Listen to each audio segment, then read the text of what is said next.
बातों को सुनकर साधु ने आदर पूर्वक कहा, हे राजन, इस विषय में मुझे सब कुछ विस्तार से बताइए। मैं भी आपके कथन का पूजन करूंगा। मेरी भी कोई संतान नहीं है, मुझे भी संतान की लालसा है।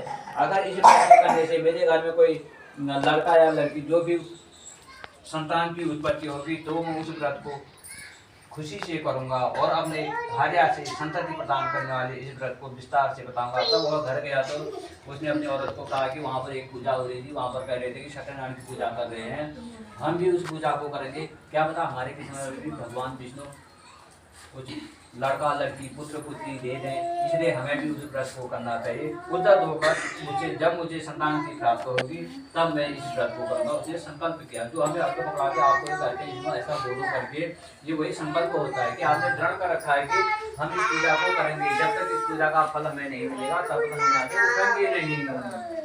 ऐसा ही उसने भी कहा कि अगर मेरे घर में कोई बालक या बालिका का जन्म हो जाएगा तो हे भगवान मैं भी तेरा ही धन, जैसे कभी हम भी कहते पुराना काल में, हे भगवान मेरा ऐसा कार्य हो जाएगा तो मैं तेरी ऐसी पूजा करूँगा, ऐसे दूंगा। और मानते हैं ना, मन्नत मानते हैं, जो मन्नत कहते हैं वो चीज़ है।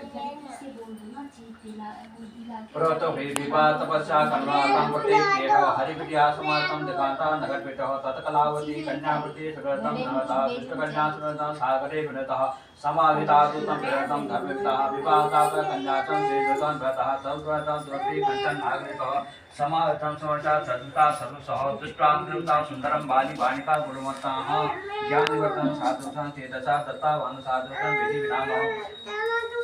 तब उस ब्राह्मण ने ये कह करके अपना वह भी व्यापार करने के लिए चला गया और उधर देखा तो उसके घर में उसकी पत्नी जो थी गर्भवती हुई और उसने सुंदर सी